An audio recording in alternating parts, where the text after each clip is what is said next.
confections that we can enjoy. So the first thing I'm going to start off with is it's a raspberry semifreddo. And really, when you think about a semifreddo or a parfait or a souffle glacé, it's really all about the, it's really like a frozen mousse is really what we're talking about. Sorry, I'm going to adjust my screen. There we go. That's a little bit better. So it's just a frozen mousse. And the difference between all those three things are the aerators that we're going to make. And aerators are whipped cream, right, light and fluffy. Meringue, as we know, is light and fluffy. And another one we're going to make today is called a pâte de bombe, which is really, it's an egg yolk foam. We have an egg white foam, egg yolk foam, and whipped cream. And those are combined in different ways and different ratios to really determine which one of those products that we're going to make. So really, ours is going to be, it's very simple. We're going to make an egg yolk foam. We're going to add whipped cream to it and a raspberry puree, and then we're going to freeze it. So normally when you're making a mousse, you're adding something to stabilize it, usually gelatin, something like that. And that's going to allow it to be stable when it's cold. But it's going to be frozen, so we really don't have to worry about that. So it's really kind of three components to this. The first thing I'm going to do, I'm going to start off with whipping my cream. So if you excuse me, I'm going to go run over to my cooler.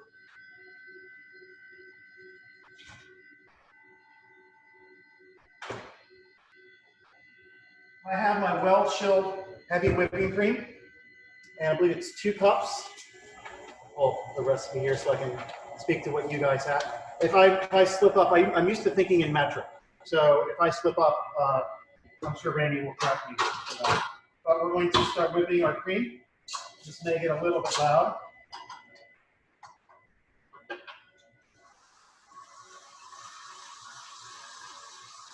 Start about as high as it'll go without splashing too much. And I'm lucky I have more than one bowl, but we can transfer this from one bowl to the next while we start our egg yolk foam. All right?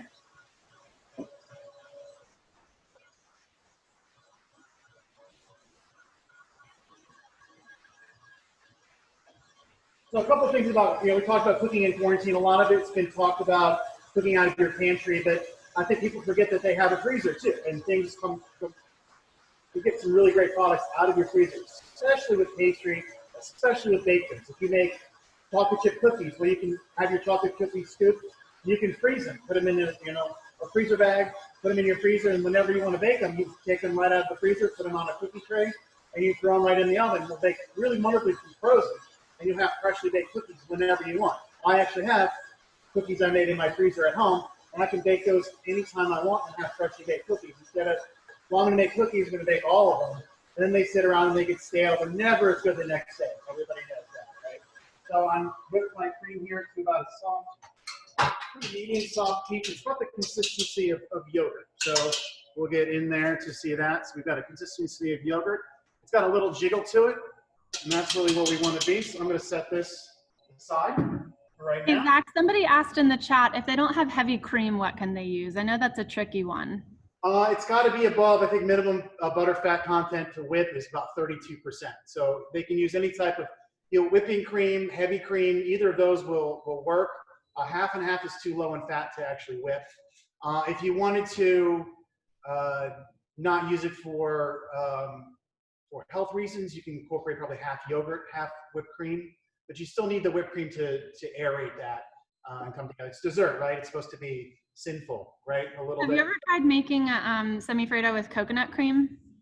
Not the gross cocktail cream, but does not quite as well as cream, but it could be an option as well, because that's something you may have as comes canned. It's something that you may use as well. It does whip it as well, so something to consider for that as well. So I've already separated some of my eggs, and if you'll notice, you're going to end up with a lot of egg whites when you separate your eggs. So we've included a angel food cake in your recipe packet for this as well. And you can use up all those egg whites with angel food cake, and actually angel food cake with the raspberry semifreddo together, that sounds pretty good. Or even with the mango freeze that we're going to make in a moment. So we have our eggs. We're going to crack. You never want to crack on the edge of the rim of something. It's going to cause you get those little pieces of shell in there. You want to crack something flat. A habit I got into is I crack the eggs against each other, just like that. I'm going to open them up, And we're going to let transfer from one shell to the next. Not sure if you can really see that. And then I have the egg white in here. And I have my egg yolk in here. Egg yolk goes right into my bowl. And then right away, so. Zach, somebody asked if you could use egg whites whipped as a sub for the whipped cream. You could actually. You're leaning more towards what's called a souffle glacé at that point, which is really fancy word for frozen souffle. And you absolutely could. Now, the thing with eggs is that, well, we don't want to eat them raw. So you'd have to make what's known as an Italian meringue for that.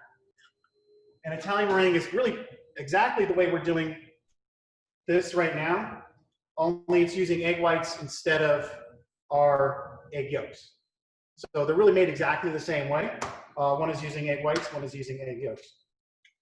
One more. So y'all, I forgot to say this at the beginning of class, but if you hear some little clicks in the background, that's because we've got someone here snapping some pictures with a face mask for the Red Raspberry Commission. So they're in the background.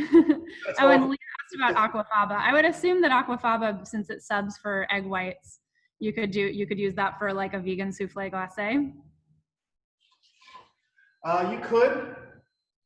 You could use aquafaba. It does have kind of a beanie quality to it, I found.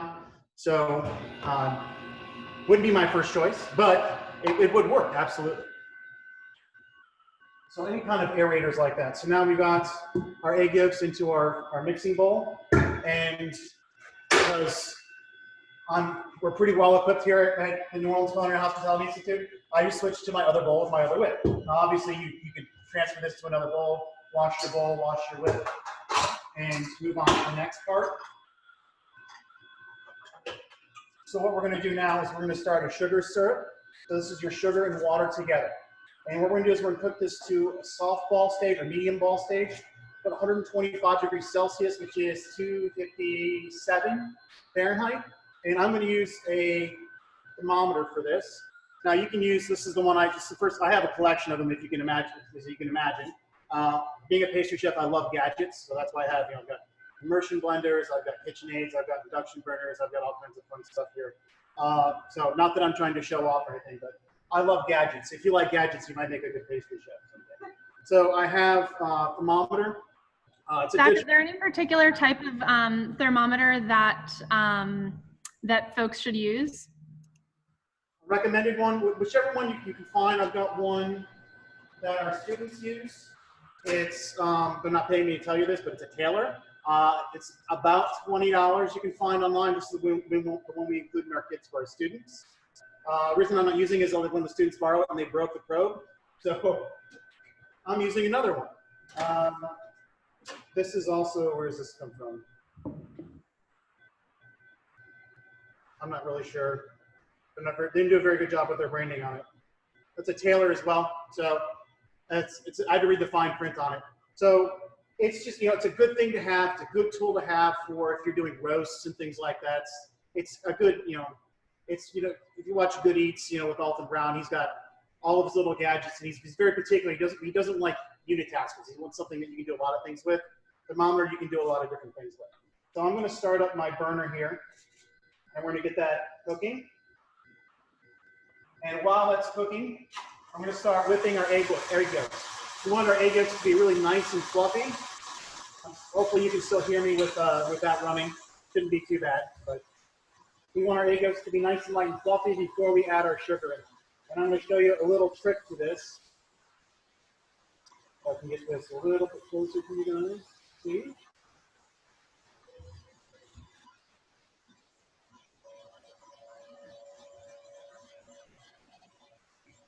So a couple things about cooking sugar. One, you want to be safe. Cooking sugar is very hot. So I'd like to talk with my hands, so I'm just going to turn the handle away from myself. But end up burning myself on during class. But you want to be cautious with how much you stir it. You can swirl a little bit until it comes up to a boil, but you don't want the sugar to start to recrystallize in there. So you want to dissolve the sugar. You can stir it just until it comes to a boil, then you really want to stop. It is dangerous. You want to be cautious about getting it on your skin, especially if you're cooking to a caramel. It's just one of those things you just have to be cautious of. Not something to be fearful of, but something to be cautious of. So we have our egg yolks. They're starting to get nice and light and pale in color. And I'm going to look at, I'm already in Fahrenheit here.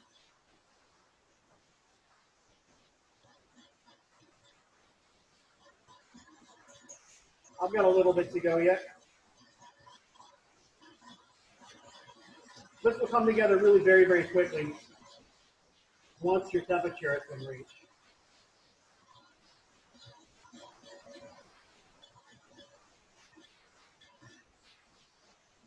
Now, that's something to be cautious of too. You don't want a lot of sugar on the side of the bowl. That's going to cause the sugar to start crystallizing. I've heard the trick of brushing around the sides with cold water, letting it kind of run down. You're basically washing down any sugar crystals that may be in there. I was cautious and did wash this down before I started. Another trick you can do if you have a tight-fitting lid, you can put the lid on for a little while, and the steam is going to condense and run down the side of your pot and wash it down as well. So there's a couple different ways of doing that. So I'm using a very small pot, as you can see. And that gives me a deeper amount of sugar for a better reading on my thermometer. The more I get, the more mass I can get my thermometer into, the more that will give me an accurate temperature.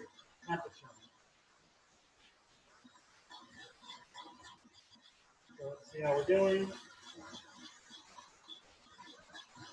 And I'm tilting it too, so I can get a deeper reading as well. We're just about there. A few more degrees. And this has really started to turn nice, light, pale yellow in color.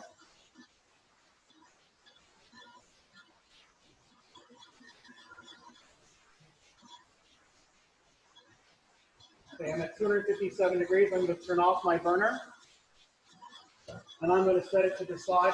Now this is an induction burner. It doesn't hold heat, so I can touch it. Don't do that with any other burner, but I'm just going to show you real quick what this is going to look like.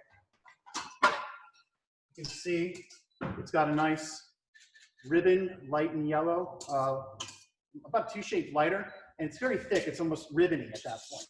So at this point, I'm going to put it back on the mixer, and I'm going to show you a little trick. First time I saw it, I was kind of scared about it, but I'm going to show you a little trick. So we're going to stop the mixer. We have all the really hot sugar syrup, and once this is aerated, we're going to pour it all in at one time, and then we're going to start up our mixer again. Now normally, if you do that with egg whites, that's going to scramble them, and that's not something you want. Thing is, with the egg yolks, you've got a lot of fat in there. If you notice, you have egg white omelets and stuff like that. And what that's going to do is that fat's going to kind of protect it and keep it from scrambling, at least that little bit until we get everything mixed in. Y'all's recipe says to stream it in slowly, because when in doubt, if you're at home, if this is your first time making it, it's never a bad idea to stream it in slowly. But it's great to know that you can do it quickly. Right. So if you want to stream it in slowly, if you're scared of it, that's fine. And the general rule of thumb when you're pouring sugar into whipping egg whites, whipping egg yolks, is the thickness of the stream of the sugar shouldn't be any thicker than a pencil.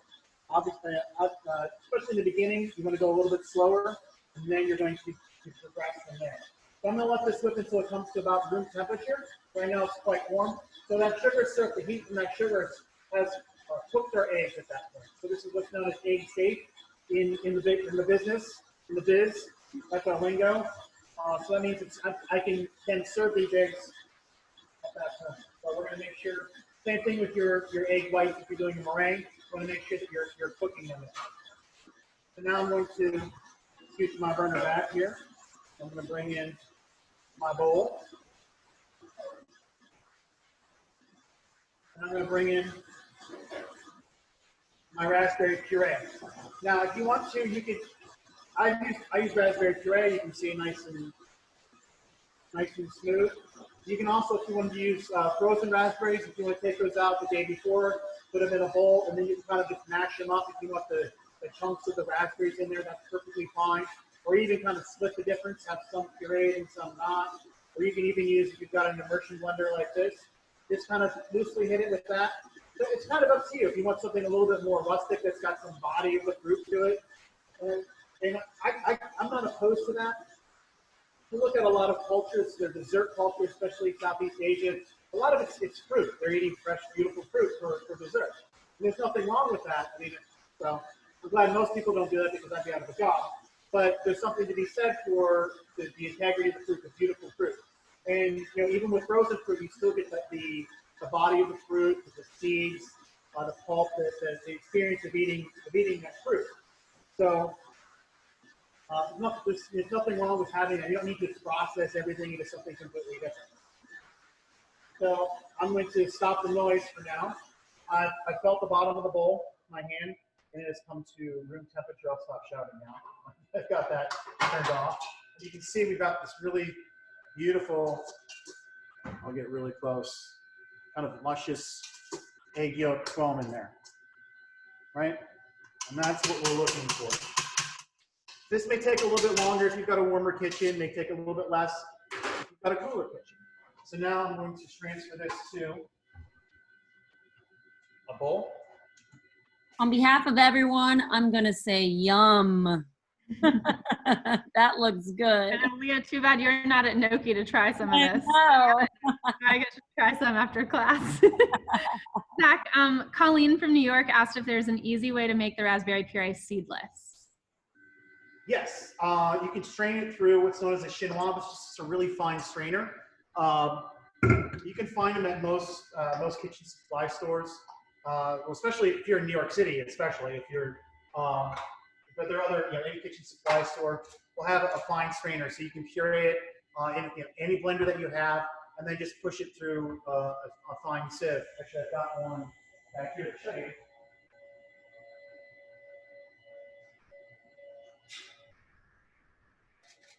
For those who didn't catch it in the chat, this is Zach's pastry kitchen, and in just a second we'll do like maybe not just a second, but in a bit, Zach will do like an empty little pan on the camera. So this is a fine chinois. You can see very, very fine holes through that. So you can get rid of seeds, pulp, anything. That's what I did for this. It's a really fine puree with that. So and these tend to be a little bit expensive, but if you take care of them, they'll last you forever. So. Hey, Zach, would just a fine mesh strainer work for people at home?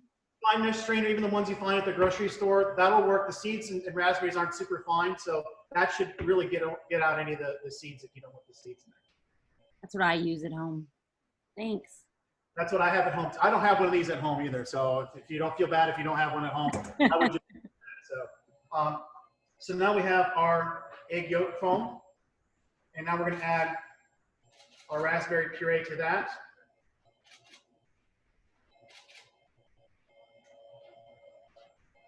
And we're going to get it all in there, right? And one thing about using pureed fruit, especially berries, you really don't want to heat them. The heat will, well, one, it will kill the freshness of the flavor, and two, it will cause the color to go away. We want a nice bright color. So as I'm going to start folding it, and folding is really what you're doing is you're using your spatula and you're taking the product on the bottom of the bowl and you're folding it over the product on the top of the bowl. And we have a little rhyme that we used to teach our students for that. That doesn't really rhyme. It's more of like a limerick, I guess, if you will. It's 12 o'clock, 6 o'clock, give a quarter turn. So I think, I don't know if any of you are Generation Z have never seen an analog clock before, but those of you who have, it goes, I've had students that have never seen it, don't know how to tell time on an analog clock, by the way. I'm looking at my analog clock right now. So 12 o'clock is at the top, 6 o'clock is at the bottom, and I have my hand on the side. So my spatula goes down to the bowl, I'm gonna flip it over, and I give it a quarter turn. So 12 o'clock to 6 o'clock, give a quarter turn. And if you start getting good, you can do it together at one time.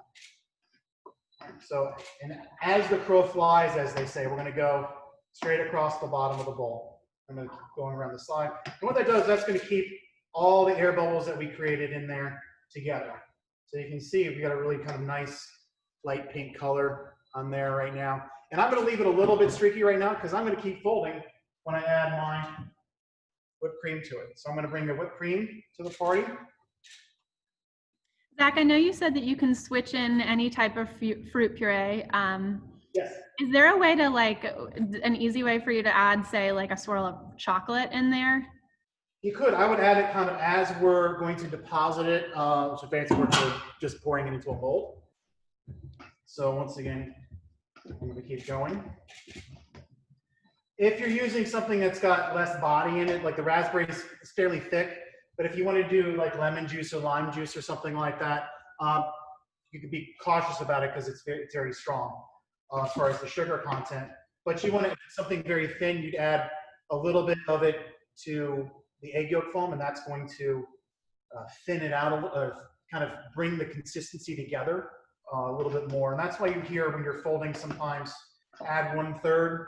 And what that's going to do is it's much easier for things of light consistencies to be incorporated together. So I had one more question, and I have my own thoughts on this, and I'd love to hear yours. Carrie asked, she said she uses the brown ceramic baking bowls. Is there a reason or difference to use metal bowls? I can guess your answer, but I want to hear it. The brown ceramic bowls, if it's a bowl shape, it'll be fine. Yeah, so just the metal bowls. I mean, for us, for food safety, that's one of the big reasons why everything's stainless steel, things like that, and you know, in most of the things that we do, and they're more durable as well from a professional standpoint. You can throw them around, and they're not going to risk. Yeah, drop them on the floor, and that's happened. They make a lot of noise, but that's Jack, if you were whipping, say with your hand mixer or your hand, would that make a difference in the bowl though? Say like a stainless steel versus a plastic bowl? Yeah, I mean, I think a stainless steel would hold up better if you're using a hand mixer than plastic. Plastic would probably get beat up after a while. Yeah. Plastic needs to hold on to fats a lot as well. So if you're whipping egg whites, for example, any kind of oils or fats or anything like that get into your egg whites are going to inhibit it from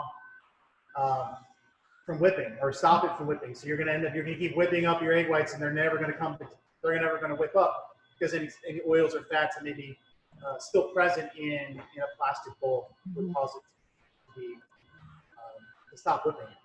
So I'm going to prepare. I've got a couple different ways of doing this. One, you can just put it in a loaf pan. I have a standard loaf pan, or we can get really fancy. We've got flexi molds.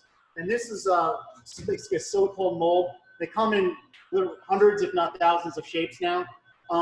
They're relatively inexpensive now. These are about $12 a piece for 8 cavities of this. So it's kind of a fun thing to use.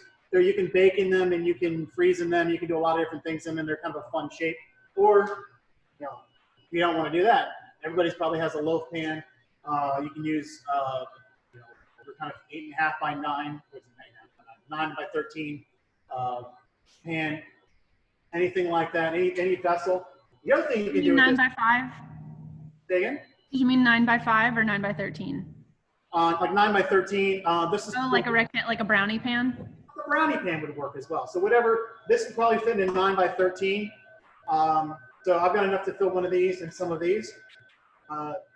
But you can use anything you want. If you have little paper cups and you put a little plastic on top, if you want to stick a little lollipop stick, a popsicle stick, you can make little raspberry fudgesicles, if you will.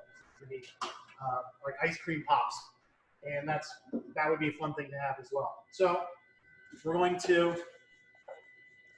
going to lightly spray my pan, and I'm going to spray it because not to keep something from sticking, but to actually help it to stick. So what I'm going to do is I'm going to take my plastic wrap, and because I sprayed it, the plastic wrap is going to stick to the outside of it much better. So I'm going to line this with plastic wrap. I'm just going to press it into all the little nooks and crannies in here. And that's just going to help us take this out when we unmold it. Now, one word of caution is when plastic freezes, when it gets cold, it becomes very brittle. And so the last thing you want is little pieces of brittle plastic wrap that you can't see because, it's clear.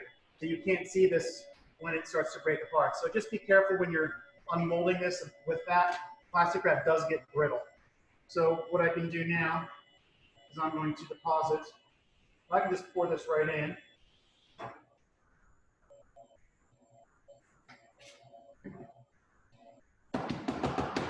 Give it a little shake. Now, if you wanted to swirl this with anything, raspberry jam, strawberry jam, chocolate sauce, you could go ahead and swirl it in there. You can I would use a pastry bag, which is what I have right here to fill these. But if you have a squeeze bottle, or if you just want to take a spoon and try it, or put half of it in there, kind of swirl it around, top it off with the other half. You could do that as well. Now, one thing you have to keep in mind with something like a jam is basically fruit that's preserved with sugar. And sugar is antifreeze, basically. Sugar does not freeze very well, neither does alcohol. So you could add a little alcohol to this, like a Chambord or something like that, but you want to be very cautious with it because, you know, alcohol is antifreeze and sugar acts as an antifreeze as well. So you want to be cautious about how much sugary things you want to incorporate. I have a question about a mix-in, because one thing I love about Semifreddo is that it's like ice cream, but without an ice cream machine. Could you add in like some of your favorite solid ice cream additions, like crushed up Oreos or? Absolutely, absolutely. If you wanted to put this in a cake pan and put some layers in there and make an ice cream cake, this is a perfect way to do that. So I'm gonna get a little bit more in here. And can people just turn this into an ice cream if they have an ice cream maker? No, actually they can't. This is something completely different from ice cream. That is a frozen confection, but it's designed to be made without a machine.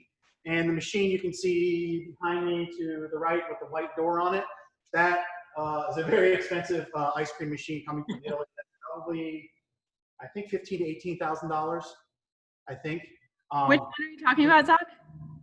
What's that? Which one are you talking? You're talking about the shorter guy in the middle? The shorter guy over here, yeah. The bigger guy, we'll talk about the big guy in a moment. That's our Irinox.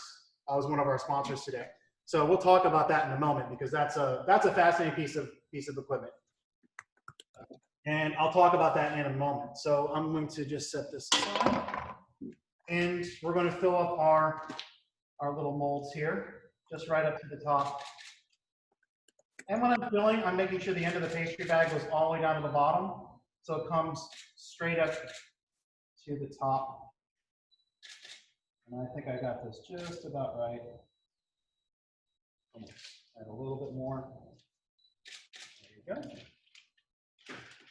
So now I can add, don't want anything to go to waste. Make sure that all goes in here.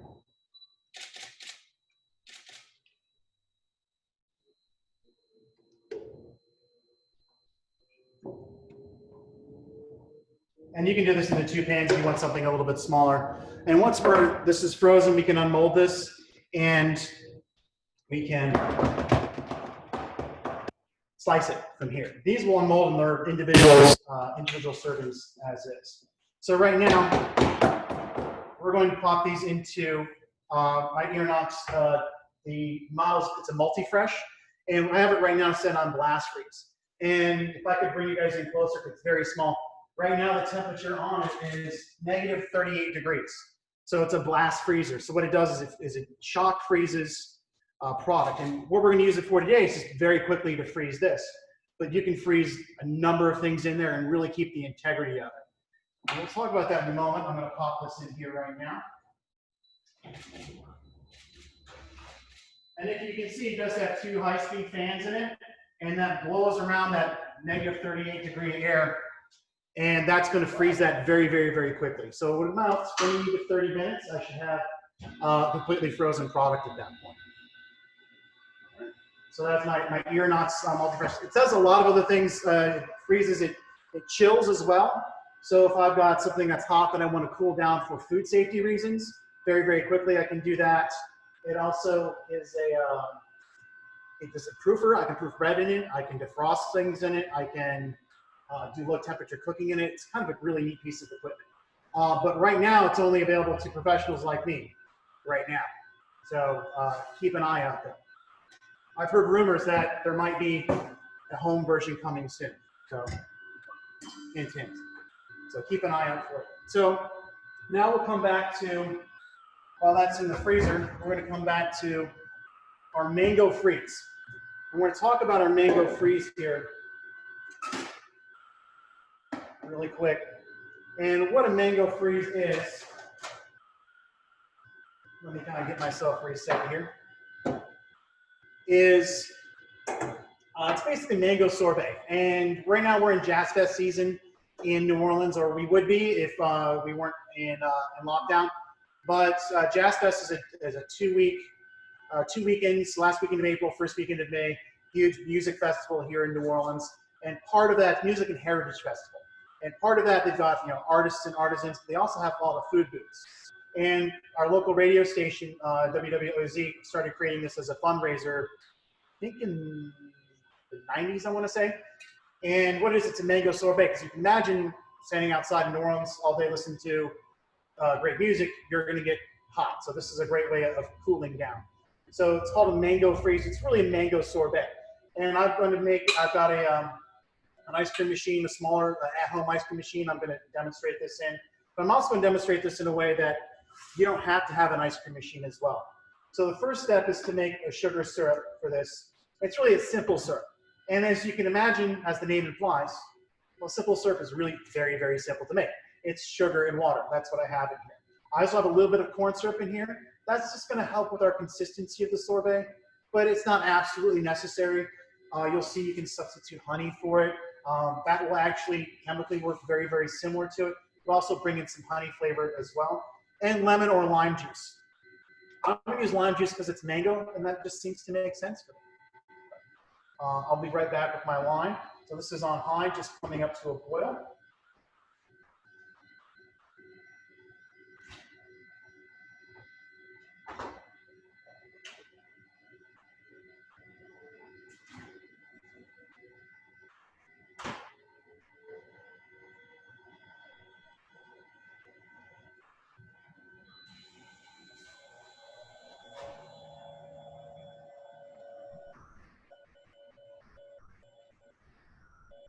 Anyone else making granita or sorbet tonight? So, exactly. So what we're going to do is we're going to take the same mix and we're going to be able to do a couple different things with it. The first thing we're going to do is obviously we're going to do the sorbet, but then we're going to, with the remaining mix, we're going to make what's known as a granita. And a granita is just kind of like a shaved ice. So any flavored liquid that will freeze, you can make a granita with. Coffee. If you make too much coffee sometime, just add a little sugar to it, put it in a shallow pan, put it in the freezer, scrape it up the next day into ice shavings, and then you have coffee granita, very fancy. Perfect.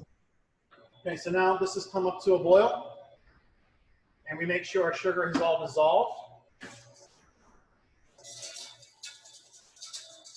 And that's the important part with it. We just want to dissolve all of our sugar.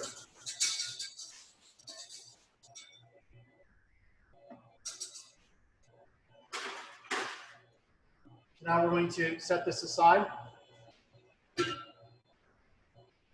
And ideally, I want this to cool down before I add my puree to it. So I'm just going to pop it in. Running out of space over here. Zach, I put my Jazz Fest hat on for you. Oh, great. Thank you. We wore them on Tuesday. I'm going to put that in there, and that's going to cool that down very, very, very quickly. And the reason I want to do that, one, it's like I talked about keeping the integrity of the fruit, the flavor. You start heating it, you kind of dull it a little bit, especially if you're using strawberry or raspberry purees or anything like that. Blueberry, not so much. You're gonna dull the color as well. So I'm going to take my lime, and I'm just going to juice it.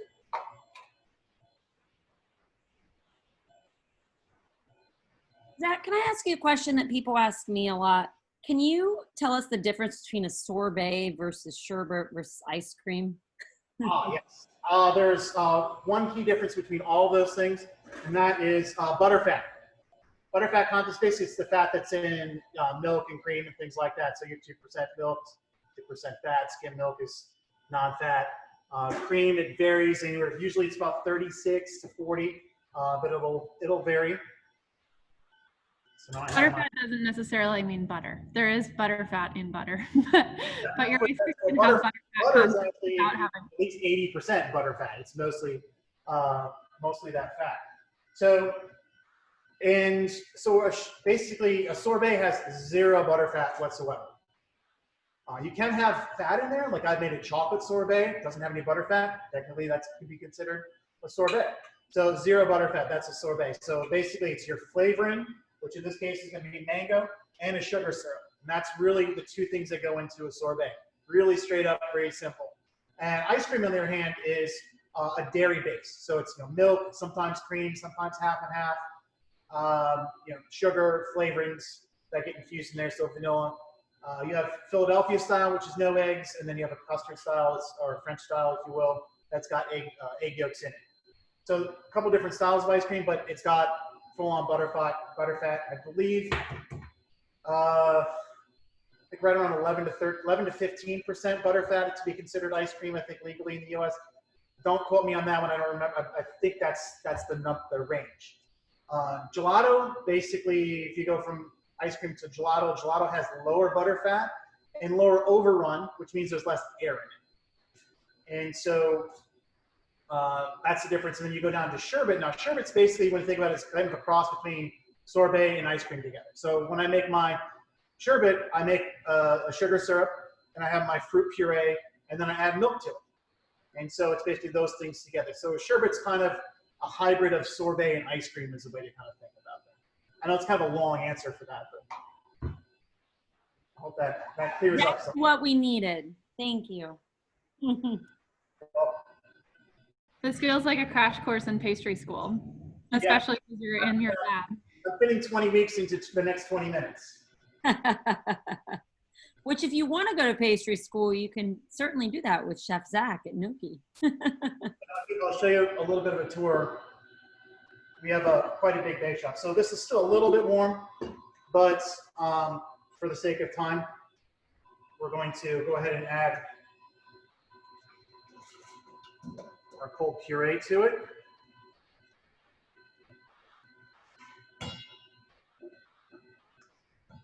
Now, if you're using fruit from this, if you're using frozen fruit or even fresh fruit, and your blender's having a hard time pureeing that fruit, if you know the weight's going to be your 30 ounces for this, or 2 pounds, which is really, really close, you can go ahead and add your syrup right to the blender to get it to go a little bit more. I have my lime juice, and really the juice is some acidity just to kind of brighten up the fruit flavor for it. The lime isn't going to necessarily come through very strong, but the acidity will. It's going to really heighten the flavor of that, kind of cut back on some of the sweetness. So balancing. So we want to get that fresh, fruity kind of flavors. So I'm going to plug in one more contraption. I'm just going to blend this together. Now, you don't have to use one of these. You can just use a whisk and you can combine it together. But I have a bunch of fancy tools, and I like using my fancy tools. So we're just going to blend this together nice and smooth.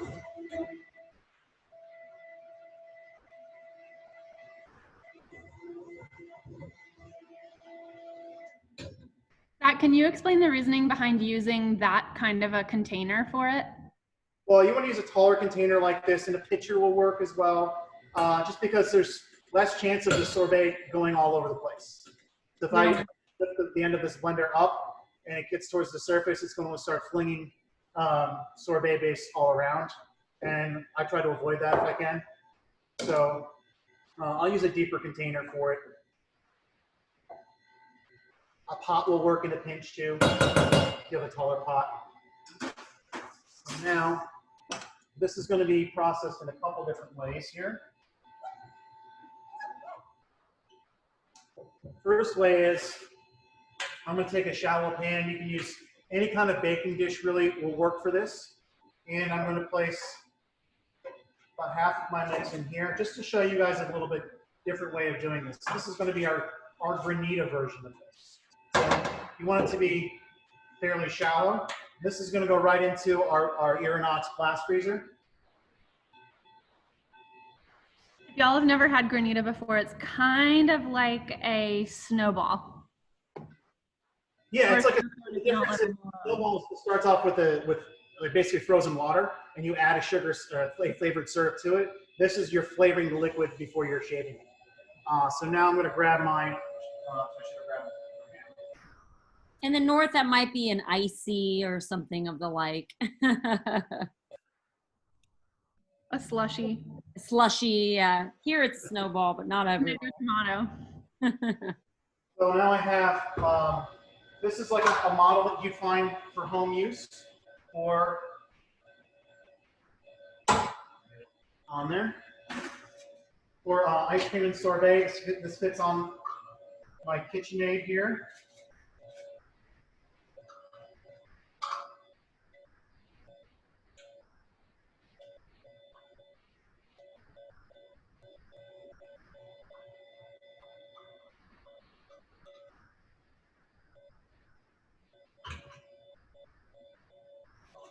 So now I'm going to start this on low speed. And if you have any kind of model that you have for a home ice cream machine, you can use. Add it to it.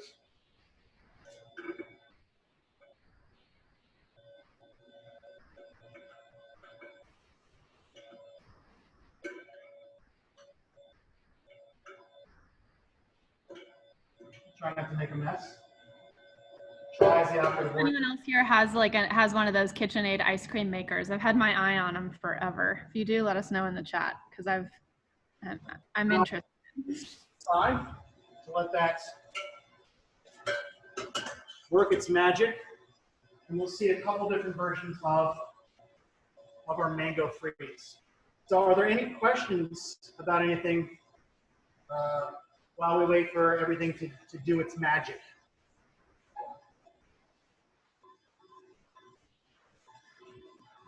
Is there anything people can do if they don't have an ice cream maker for if they want to make, you know, sorbet or ice cream? It's tough. You can a couple different things you can do that I've seen is you can just take frozen fruit and you put it in a food processor and you can puree it in there, and you can do really low sugar like that as well if you want to add yogurt to it. It's going to get a nice consistency, but it's probably not going to be and it's kind of an instant way of doing it too. It's just kind of hard to get to capture that as well. One of the properties of ice cream, sorbet, and sherbet, and all these call them churn frozen dishes, is that they have as they're churning, they're incorporating air into it, and so they have little tiny air bubbles on the inside. So the sorbet, for example, is going to be if you look under a microscope, you have little tiny ice crystals, little tiny air bubbles, and then there's going to be a little bit of the syrup that didn't quite freeze, and then you're going to have in this case, it's going to be fiber, pectin, pulp, and stuff like that from the fruit itself. So you're not going to really, it's hard to kind of, without an ice cream machine, to recreate those air bubbles in there. That's why when we did our Semifreddo, we introduced air bubbles in the beginning and then froze those into it. So there's ways of getting around it, but not quite that way. But the Granita is a great way of doing something like that that's really nice and fresh. And it's pretty forgiving too. If you add a little simple syrup like that, and simple syrup is just a cup of water, a cup of sugar. If you make cocktails at home, you can use that. Use it for that fresh lemon juice is a lemonade and some water and some ice. So it's kind of a good thing to know how to do and have around this simple syrup. It's simple. You'll hold a long time in your refrigerator. So if you add a little simple syrup to coffee, to tea, to any kind of fruit purees that you have sitting around, if you've got a bunch of, right now we just had, kind of towards the tail end of strawberry season where we are here in South Louisiana. And so, you can go get a flat of strawberries for a pretty reasonable price. And there's only so much strawberry shortcake, only so many fresh ways to handle it. The way to do it is you can puree the strawberries, add a little simple syrup to it, and put it in your freezer to make a granita. So there's a lot of different ways of getting around doing different things like that. Thank you. Not a question, just a comment. Debbie said, this course is amazing. I'm learning so much. Thanks, Debbie. You're bargaining for. You're frantically taking notes. Here, I'm going to actually move this out of the way so we can give you a little tour of the shop. Jeanette, it looks like you're cooking over there. Are you cooking along? I'm going to unmute you. Okay, wait. I'm trying to unmute you. It doesn't. Jeanette always cooks along. She does. She's a team player. I don't know why. It won't let me unmute you. So I'll come around here and kind of give you a view of my lab. Hopefully I'll be able to come back to the start. So you can see, we'll start off that's kind of the freezer section, if you will, the fancy. So we have our ice cream machine next to our blast chiller and blast freezer, or multi-fresh, because it does a lot more than that. Next to that, it's our proofer retarder for bread. We've got a cooler on the other side of that. Let's see over here. And then we'll kind of do a pan, a slow pan if I can, hopefully without too big of a mess of things. You kind of see our whole lab. And I'm going to chase Sarah around here, our photographer, with this. You can say hi to Sarah. You can see she's being very safe. She's being with masks. So, Sarah, you've done a great job of hiding. I was laughing about how he went all the way around and we never saw you. so back to the beginning. So that's our baking and pastry lab here.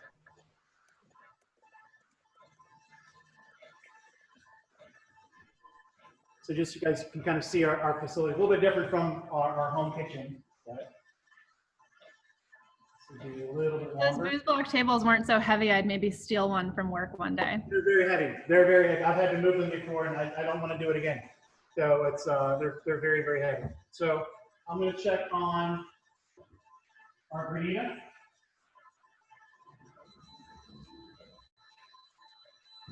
And you can see that it is already nearly frozen. So it's already starting to freeze. That was not very long.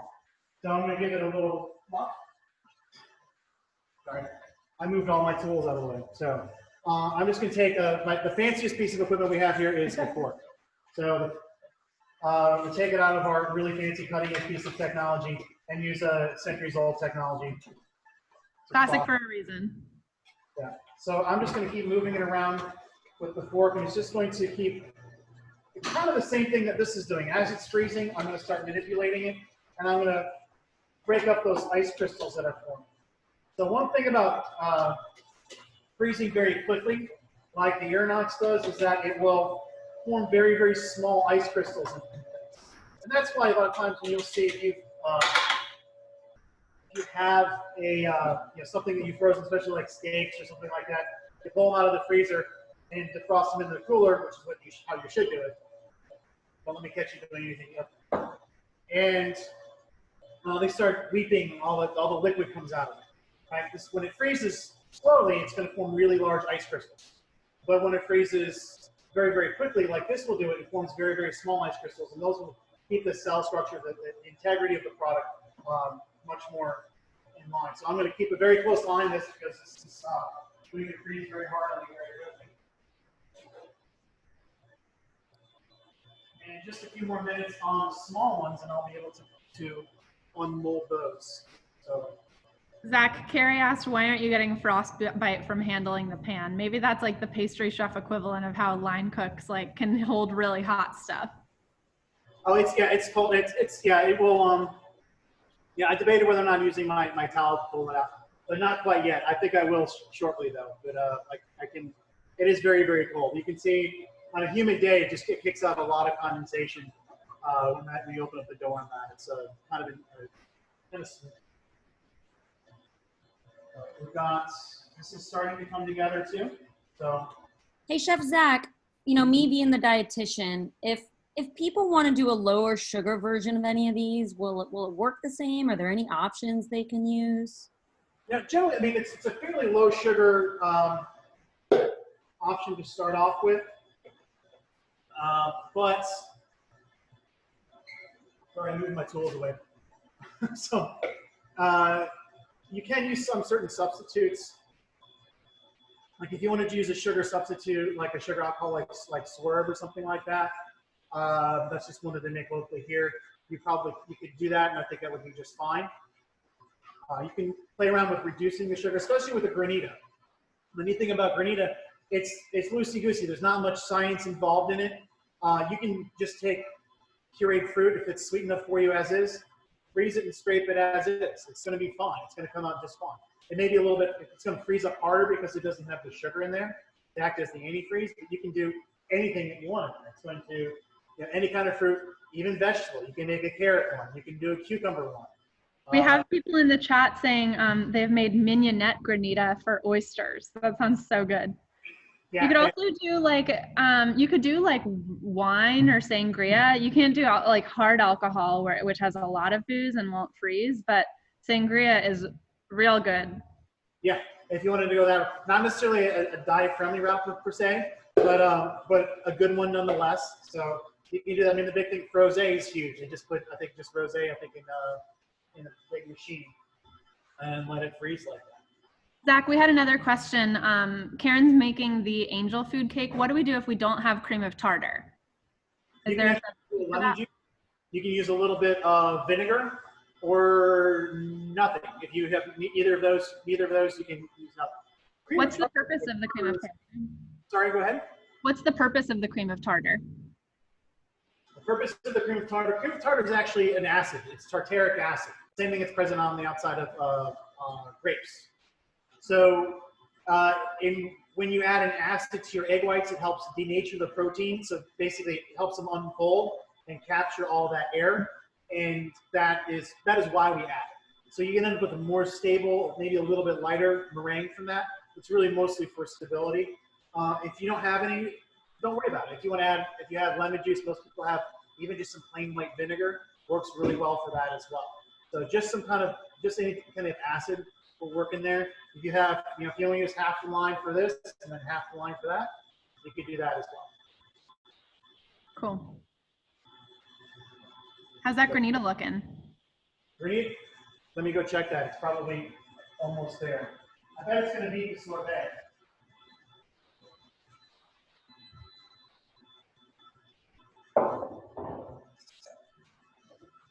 Oh my God, that looks so good. You can see it's starting to lighten in color just a little bit, especially around the edges. I want to be diligent with this, the Aeronox, because it is so cold, this will actually freeze it very, very hard where I won't be able to scrape it with a fork. So I have to make sure I'm keeping diligent. But you can see, if I can get this up close without spilling it, you can see it's almost a sorbet-like consistency already. Now, because of all the amount of pectin and the fiber things that are in mangoes, this actually is a really great substitute for sorbet. You're not getting quite as airy as you would from a sorbet or ice cream machine, but you can see that's looking really pretty good as is. So just a little bit longer, and that's going to be just about ready to go. Chef Zach, I have two questions. One is, since people are using frozen raspberries and they've been our friend throughout these classes and we love them, would that work for that freeze instead of mangoes? Yes, absolutely. You can do this. Yeah, you can do the same thing. Anytime you're spinning a machine, if you're making a sorbet-like product like this, like a sorbet called a mango freeze.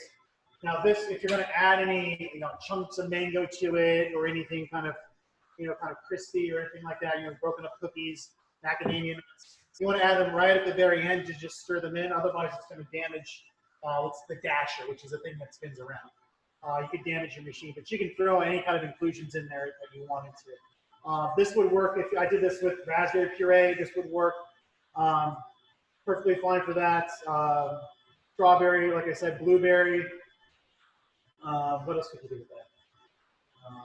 Banana. I've done banana and passion fruit together. That was really, really good. Yum. That works really, really well for this. Pear. You get pear puree. You could do with apple. I would kind of roast the apples a little bit first or cook them a little bit just to kind of soften them, get some of the pectin out of them and get them kind of that cooked down. Just sometimes the fresh apples don't translate well to that if you're doing something like that. But you can do any of those things. So. My other question for you was, for the people at home who don't have that wonderful Aeronox blast chiller, how often should they be checking their freezer to use their freezer? About every 30 minutes, 20 to 30 minutes actually, depending on your freezer. I put in the coldest, a nice flat spot so it doesn't slosh around. But even if it's if you've got a good freezer, if it's pretty cold, like around 0 degrees or so, every 15 minutes, I would give it a stir at that point too. And then does it store like that? Does it store or will it freeze solid? You can even let it go overnight and let it freeze solid and then take your fork and scrape it the next day. It's just a little bit more tedious of scraping. It's a little bit easier to scrape it kind of as it freezes. Yeah. But you can do this tonight. You can throw it in the freezer the next morning, scrape it, and then you have a nice little treat for lunch tomorrow or something like that for dinner. So it's just planning ahead a little bit, but it'll work perfectly fine in a regular freezer as well. We have this. We're very fortunate that Aeronautics donated this to the school, and we're able to do a lot of things very quickly. Obviously, in class, we're able to just to teach a lot more and do a lot more things in class with the technology we have to be able to have things frozen in 20 or 30 minutes as opposed to overnight. So there's a lot of good things that come from that. But it's your freezer at home will work just fine for making a granita like this. Absolutely. Zach, Ryan asked kind of as a dovetail with the question about sorbet versus sherbet versus ice cream. How does this compare to gelato? Is it the dairy piece? He asked. Gelato is very similar to ice cream, unless you ask an Italian, then it's completely different. And but really, what you're looking at with gelato is butterfat content. It's usually, I think it's no more than 8%, 8 to 10%, I think, butterfat for gelato. So it's a lower butterfat. So it's a lower fat product than ice cream. It's also lower overrun. Remember talking about all the little tiny air bubbles inside sorbet when it's spinning in a machine like this? And that's what's called overrun. So basically, it's the percentage of air that's put into your ice cream. So a good way a good idea to kind of get a good experiment to do, I should say, to get a better idea of what this means, is next time you go to the grocery store, is you go pull a little container of a super premium ice cream like Ben & Jerry's, Haagen-Dazs, something like that, something that's going to cost a little bit more, and you find the least expensive ice cream you can find in the freezer there. You pick them both up and you compare them, the weight versus the size, and you'll find the super premium is going to have a lower overrun. That means there's less air incorporated into it. And whereas the least expensive ice cream has got a whole bunch of air that's been pumped into it to bulk it up. And that kind of that just makes it kind of lighter, fluffier, things like that. And that's what overrun is. So gelato is going to have a lower overrun. And part of the reason I think because of that is that if you look at a very traditional gelato machine, is this actually looks just like this, where it's got a dasher, it's turning in, it's placed vertically. So it's going to stir it like this. There's not going to be as much air being incorporated into it. Whereas if you look at our big ice cream machine, which I don't know if you can see it from there, it's got, hopefully you guys can see it in there, but it's basically this turned on its side. So it's going to spin like this. So it's actually going to incorporate more air into it like that. So a traditional gelato machine is like this, but it's going to incorporate a little bit less air. So it's, the difference between gelato and ice cream is gelato has less air and less fat. So therefore, some people like the flavor better because there's less air in there. Well, that means air tastes like nothing. Air tastes like air. So if you have less air in something, the flavor is going to be much more intense. And also, if you've got lower fat, the flavors are going to be released a little bit more. Fat tends to kind of dull flavors a little bit. So there's going to be lower fat, so it's going to be a brighter, shinier type of a product. Let me get mine. And I know that it's around 6 o'clock, so if some of y'all have to skip out, you will receive the link to this recording tomorrow. I wanted to say, because I've gotten a couple, I've seen some things in the chat and also some direct messages that everyone's loving the pastry lesson. So I wanted to make a quick little plug before anyone else heads out. Zach will also be teaching a Mother's Day class, which we'll be announcing officially tomorrow, but that's live on our shop. The Mother's Day class is happening on Saturday, May 9th. And he's going to show you how to make an amazing Mother's Day brunch. It's a great opportunity for you and your mom to take class together, or if you've got kiddos, a great opportunity for y'all to all jump in. And then Zach will also be coming back on for Dough Week, which is not next week, but the following week. So you can mark your calendar for May 12th. And Zach will be coming on to teach some of his favorite basic doughs. And both of those are on our shop right now if y'all feel like registering. Well, I wasn't paying attention to see how it's a pretty powerful freezer.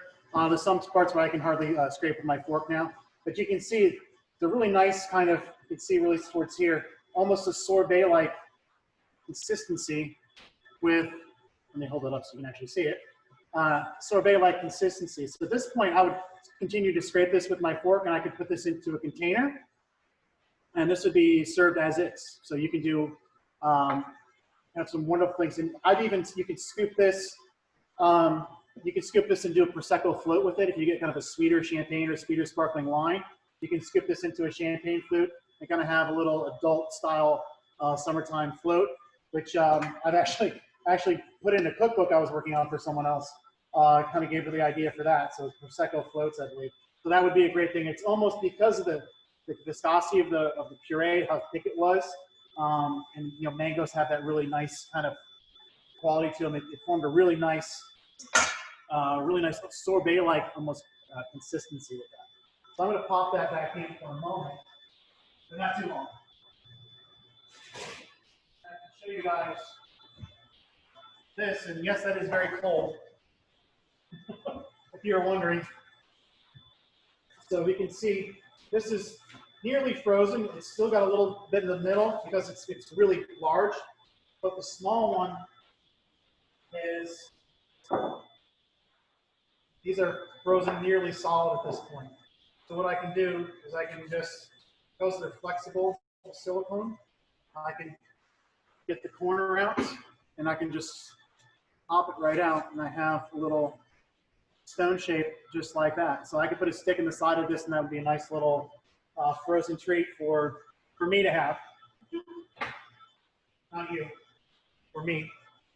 You guys are there and I'm here, I get to eat it all. That's my favorite part. So part of the reason I love doing the frozen dessert one is because I really love frozen desserts. I love ice cream. I love any kind of frozen dessert that comes from, I think, growing up, that was always a treat for us as well. So you see my sorbet is almost finished here as well.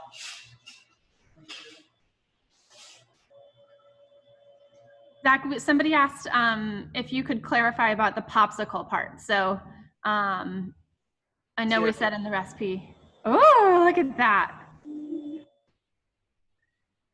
Yum. I didn't intend to cannella it. If you're wondering, that just kind of happens naturally with me now. So, Zach, if you were making popsicles, at what point would you add the popsicle stick before it's frozen solid?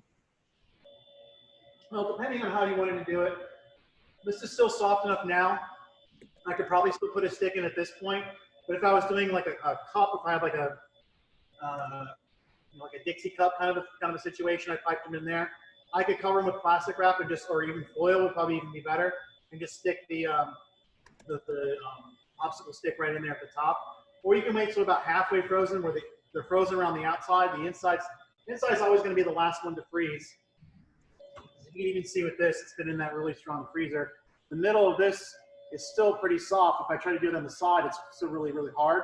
At this point, if I want to make a really giant one out of this, I could put a very large stick inside of that, and run around like a maniac with a giant popsicle. So, but you can kind of do it once it's about halfway frozen. You can do it. You can incorporate it into there.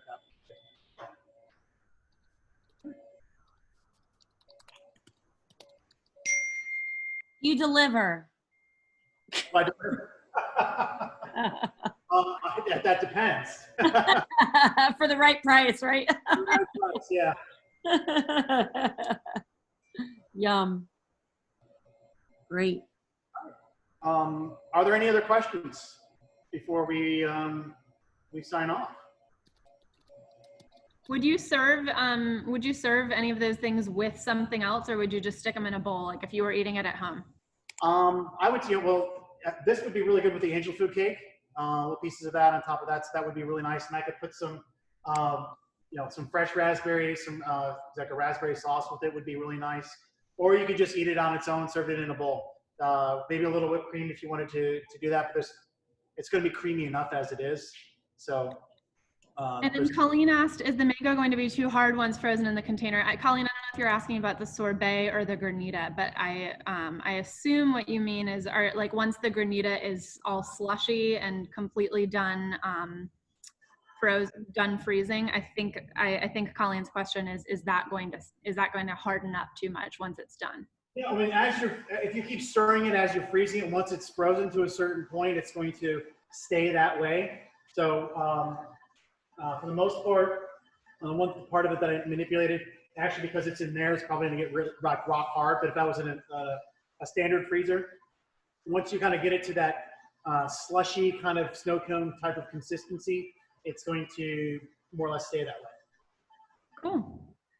I think that is everything. And I wanted to say one closing note. Not only thank you, Zach, for teaching, giving us an incredible pastry boot camp, but also thank you so much to the Washington Red Raspberry Commission for their continued support of our classes.